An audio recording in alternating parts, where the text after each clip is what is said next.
is up, guys? Coach Sharon here with Fit Body Secrets, here to bring you guys a quick tip for this week. And today I want to talk to you guys a little bit about reading food labels. I just put out a podcast episode on macro tracking mistakes, and I thought it'd be really good to follow up with a little bit of a thing about what you guys should be looking at when you're looking at the food label. So number one is most people focus on the front of the package. Something says like high protein, or it says gluten-free, or it says, so many nutrients, or whatever it might say, whole 100 or 30 grams of whole grains, whatever you see, keto, whatever you see on that front of that label. I always will remind people is don't look at the front of the label. That really is not what matters, because the front of the label is the marketing of the label. That's where they're actually trying to get you to buy their product. It has nothing to do with what you guys should be looking for in the foods that you're looking at. So I want you guys to flip that bag or that box around if you are interested in what it has, and kind of look at what you're getting from it. And if you are a macro counter, looking at where is this going to fit into your nutrition plan throughout the week. And there's a couple of things that I like people to look at. So number one, we are looking at the macronutrients and the calorie intakes, or the calories of that product. So what kind of nutrients is it providing for me? Protein, carbs, and fats. Is it a combination food, or is it a single ingredient food? Meaning, does it have, quite a bit, let's call it somewhere between 3 and 10 or more grams of fat, between like 6 and 15 up to 30 grams of carbs, and maybe some protein or a little bit of protein? Or is it mostly just primarily one dominant macro? It's primarily just protein, or primarily just fat, or primarily just carbs. And I'm probably going to focus more on like the carbs and the snacks and things like that, because that's probably what this is mostly relevant to, is those packaged goods, which are going to come from our carbs and our snack foods. So we want to know what the macronutrient breakdown is, how many calories are in it. And then the next thing you want to look at is, what is the serving size of it? And this goes not just for those carb things too, but also for like your condiments and such. So how satiated am I going to feel with the amount for the macros, and or the amount of dressing or topping for the macros? Because that's going to play a factor into whether you should include it or not. And this is, people will find like a healthy, like, nuts are huge. The cocoa roasted almonds and that. And it's like, oh, these look good. And they probably are super healthy, right? But you look at a serving size and you're like, oh, that's a lot of calories for a little serving. You have to understand, is that going to be a good thing for you to have on your current nutrition plan? And that's how you're going to be a smarter buyer, or smarter consumer, I guess I should call it. So looking at the macronutrient content, also looking at the calories, and looking at the serving size.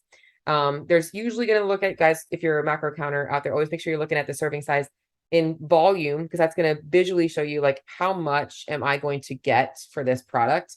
And then the grams is what you're going to be logging. So for me, this is where I'm a volume eater. So when I'm looking at cereals, I will always go for the cereal that has more volume for calories. So if I pick up my multigrain Cheerios and it says 1.25 cups is only 30 grams of carbs, but like Cinnamon Toast Crunch is 3/4 a cup for 30 grams of carbs, surely they both have 30 grams of carbs, but I'm getting way more multigrain Cheerios than I am the Cinnamon Toast Crunch.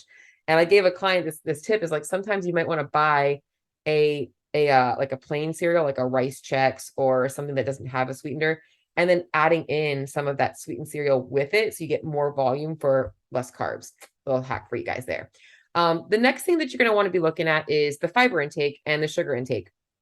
Those two things matter. If you guys are eating a lot of high glycemic, high sugar foods, you are not going to be getting as good of results. There's a lot of things that factor in to your hormone levels here. I know it's people talking about calories versus hormones. They work together. So we want to make sure we're minimizing the blood sugar reaction to the foods that we're eating, by minimizing a lot of those added sugars. So if a food has like 30 grams of carbs and also has 30 grams of added sugar, probably not the best source. So I like to keep my added sugars to less than 5 grams. Every once in a while, my added sugars might go in the 7 to 10 grams, but anything over that is more of like a sweet treat type of a thing. So maybe I am having a Saturday night dessert or something along those lines. Fiber intake is another big one. All of our carb products should have at least 3 to 5 grams of fiber. If you're getting a carb product for your meal plan and it doesn't have a minimum of 3 grams of fiber, you probably should be putting it back on the shelf, especially looking at the ratio, right? If something has like 40 pasta, if it has 40 grams of carbs and only like less than 1 gram of fiber, not a good option. And this is where people run into the problems with like gluten-free, because a lot of gluten-free products are very low fiber and very high carb and very high calorie. So don't get hung up in this whole like labeling of gluten-free, keto, yada, yada, yada.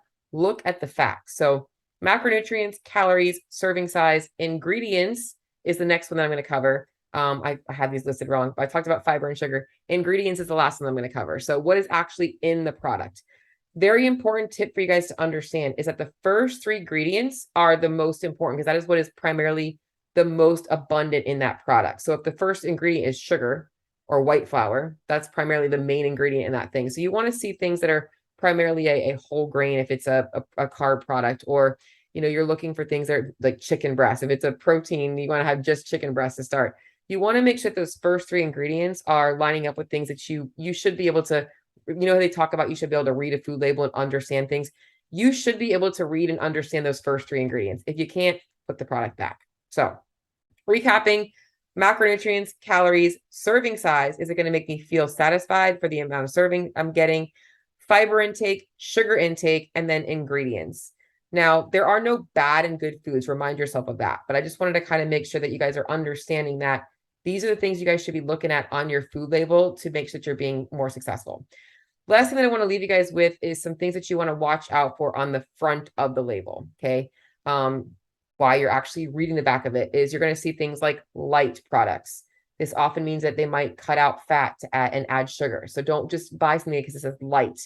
Multigrain. Multigrain doesn't necessarily mean more healthy. It just means that there's multiple grains in that product. Natural or organic, other things that can really be just a sign of, oh, okay, they're organic, but it still might be, you can have organic sugar, natural. We can have natural sugar. We can have other things that resemble natural. Doesn't mean natural flavors. So don't think that those are necessarily healthier. No added sugar is another one that you're going to see. Just because there's no added sugar doesn't mean that there doesn't have a product that's high in sugar. So honey is just honey. It's still sugar though, right? So the macronutrients matter on that product. Low calorie or low fat. Those are other things you might see there. So be careful. Make sure that you're reading the label. Be a detective on the foods that you're eating. Low carb. This is a big one, guys. Net carbs is another one. So make sure that you're looking at the overall total carb intake. So don't just buy it because it says low carb. I will honestly tell you guys though, I do often recommend a lot of the lower carb tortillas and stuff like that because they are typically higher in fiber. And that's a lot better for the thermic effect of feeding for clients. However, it's not because they're low carb. Look at the serving size. I also like it because a lower carb product, I can probably eat a little bit more of than the higher carb option. Made with whole grains kind of goes into the line with multigrain, fortified or enriched. These are all kind of like those key words. Like don't overthink them. Gluten-free, I already mentioned, fruit flavored, and then obviously zero trans fats. Just some things that you guys are going to look at the front of the label that really don't mean jack shit. So always look at the back of the label, read the macros, read the calories, read the fiber, read the sugar, and the ingredients. Hopefully that was helpful.